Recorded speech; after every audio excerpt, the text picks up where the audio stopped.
थे।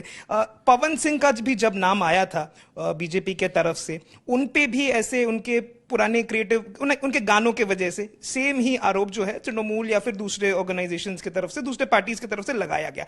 कहीं आपको लगता है सर कि इरिस्पेक्टिव ऑफ पॉलिटिकल लाइंस किसी आर्टिस्ट के पुराने काम को, जो प्रोफेशनल काम है, उसको इलेक्शन का हथियार बना के मतलब आर्ट आर्ट के साथ छेड़खानी हो रही है, या फिर उस आर्टिस्ट को कहीं ना कहीं असम्मान किया जा रहा है? वो पवन सिंह भी हो सकते हैं, वो शत्रुघ्न सिन्हा भी हो सकते हैं, वो कोई XYZ कोई फिल्म स्टार या सिंगर भी हो सकते हैं। कैसे देखते हैं? मैं आपकी बातों को दो तीन भाग में जवाब दूंगा, संक्षेप में दूंगा, बहुत शॉर्ट में। पहली बात तो ये कि पवन सिंह के बारे में जो कहा गया गानों की वजह से, मुझे नहीं पता। मैं सिर्फ इतना जानता हूं कि मैं पवन सिंह को व्यक्तिगत तौर पे नहीं जानता हूं, लेकिन हाँ, मैंने जो सुना है उनके बारे में अच्छी बातें ही सुनी है।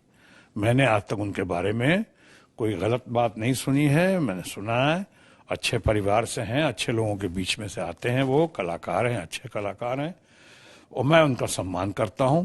और ऐसे भी लोकतंत्र में सबको चुनाव लड़ने का अधिकार है।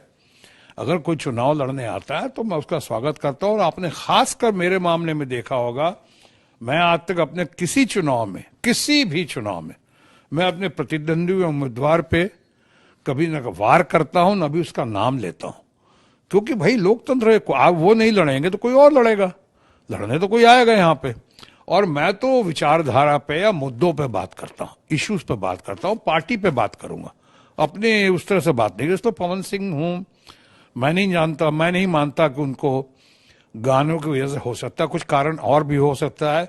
उनकी पार्टी का सेकंड थॉट हो या पवन सिंह जी का खुद का सेकंड थॉट हो, मुझे नहीं पता, तो मैं उस पर ज्यादा टीका टिप्पणी नहीं कर पाऊंगा। जहां तक रही बात उनके एलिजिडली उनके जो अश्लील गानों का जिक्र हुआ है, चाहे मेरे किसी फिल्म में खून कर दिए, कोई महिलाओं के साथ 40-50 साल पुरानी फिल्म में कोई छेड़छाड़ का, कोई ऐसे दृश्य का जिक्र हुआ है, तो मैं कहना चाहूंगा मैंने तो कई फिल्मों में पहले खून भी किया है, डाके भी डाले हैं मैंने। तो क्या मुझको आज डकैत की तरह देखा जाएगा? आज क्या मुझको मर्डर की देखा जाएगा, मर्डर की तरह देखा जाएगा? अरे भाई ठीक है, फिल्म में है। अश्लील बोल पे तो मैं, आप कह सकते हैं मुझे, अगर मैंने, जबकि मैं अपनी शब्दों का चयन बहुत संभल के करता हूं, अपनी भाषा की शैली को पकड़ के रखता हूं, तो अगर मैं ऐसे किसी भाषा का प्रयोग करूं तो आप कह सकते हैं कि हाँ, ये तो शत्रुघ्न सिन्हा जी से उम्मीद नहीं थी। अगर डायरेक्टर राइटर ने कहा भी तो कह सकते थे कि भाई ये नहीं बोलूंगा मैं, और मैंने ऐसा कई जगह किया भी है कि ये नहीं बताऊंगा, ये बोलूंगा नहीं। लेकिन मेरे किसी दृश्य को लेकर ये बात हो रही है, मैं अपनी बात कर रहा हूं, तो वो तो हास्यास्पद है। लोग हंसेंगे, कहाँ निकाल रहे हो 40-50 साल पहले।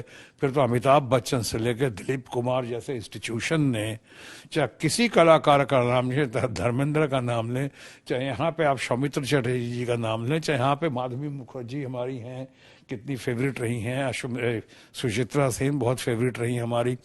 कौन सी फिल्म में किसने क्या सीन नहीं किया होगा, उस सीन को लेकर चलचित्र के पर्दे का जिक्र करना कि उसमें ऐसा किया और वैसा किया, ये तो बिल्कुल जैसे मैंने कहा ना कि सो हंसने वाली बात है, हास्यास्पद है। और सबसे महत्वपूर्ण बात यह है कि जो मैंने कही थी, खासकर अपने पवन सिंह जी के संदर्भ में, कि भाई वो उनका फैसला है या उनकी पार्टी का फैसला है, उनका नाम अनाउंस हुआ या उनका नाम फिर विड्रॉ हुआ, उन्होंने किया कि उनकी पार्टी ने करवाया कि लोगों के जोर देने पर हुआ, मैं इस पे टीका टिप्पणी करने वाला कौन? ये उनका अपना अंदर का मामला होता है ना, ये अंदर की बात है, वो अंदर की बात है, इनर पार्टी, उस पर मैं क्यों टीका टिप्पणी करूं? खुश रहें, जहां जियो और जीने दो के तहत हम चलें और लोगों को आगे बढ़ने दें। सर, आपके पास एक ब्रोशर था जो